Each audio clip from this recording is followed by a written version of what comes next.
The day heaven locked its gates, when nothing moved. There was no warning, no trumpet, no earthquake, no fire in the sky. Heaven did not announce what it did. It simply stopped responding. Prayer still rose from the earth, but nothing came back. Angels did not descend. Visions did not come. Dreams went silent. And most people didn't notice. Because silence doesn't scare humans at first. It comforts them. But this silence was different. It was deliberate. This is the story of the day heaven locked its gates. When heaven was close. In the beginning, heaven was not far away. God walked with Adam, not metaphorically, literally. Angels appeared openly. They ate with humans. They spoke plainly. Jacob slept on a stone and saw a ladder stretching into the sky. Call. Angels went up. Angels came down. No guards, no barriers, just access. And access changed everything.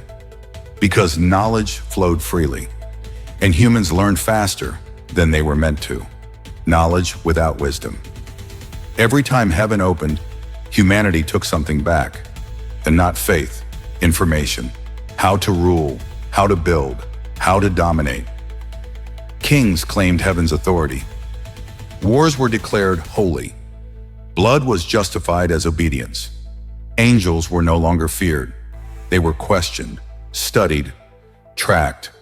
Ancient writings suggest humans began to call angels by name, attempt summoning, create rituals to force responses. Heaven was no longer sacred. It was becoming accessible.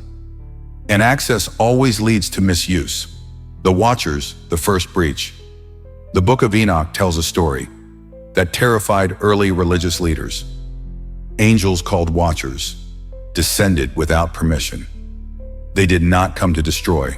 They came to teach. They showed humans weapons of war, advanced astronomy, forbidden sciences, hidden knowledge of creation. The result? Giants, violence, corruption on a scale never seen before. The earth became unstable, and heaven realized something horrifying. Humans didn't just want guidance. They wanted control. The Watchers were imprisoned. But the damage was done. Human curiosity had crossed a line. The flood did not fix it. The flood erased bodies. It did not erase memory. When the waters receded, humanity rebuilt. And soon after, they tried again. The tower that forced a decision. The Tower of Babel was not about pride. It was about access, a unified humanity, a single language, shared knowledge. And God said something chilling. Nothing they plan will be impossible for them. That sentence implies one thing. Humans were getting close to something they should never reach. So heaven acted. Languages were divided. Unity shattered. But the deeper change went unseen. Access was reduced. The slow closing. Heaven didn't slam its gates shut. It slowly withdrew. Angels appeared less. Direct voices stopped. Visions faded. Prophets replaced encounters. Then signs replaced prophets. Then symbols replaced signs. Until eventually, silence replaced everything. Jacob's ladder was never seen again. The open sky closed. And guards were posted.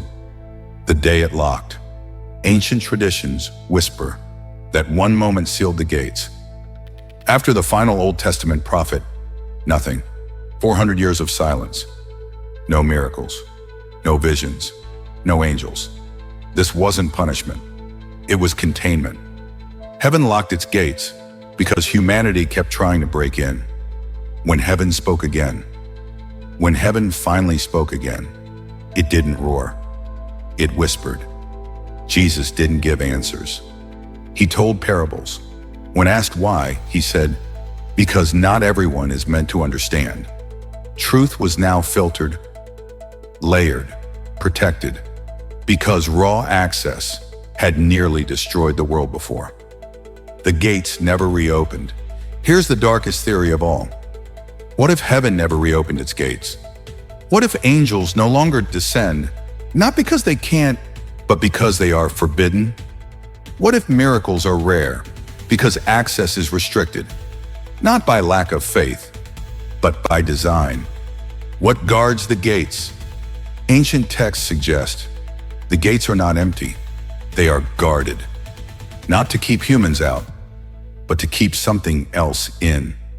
Because heaven didn't just protect itself, it protected the earth. Final warning: if heaven locked its gates once, it can do it again. And maybe the silence we live in today is not abandonment, it's restraint.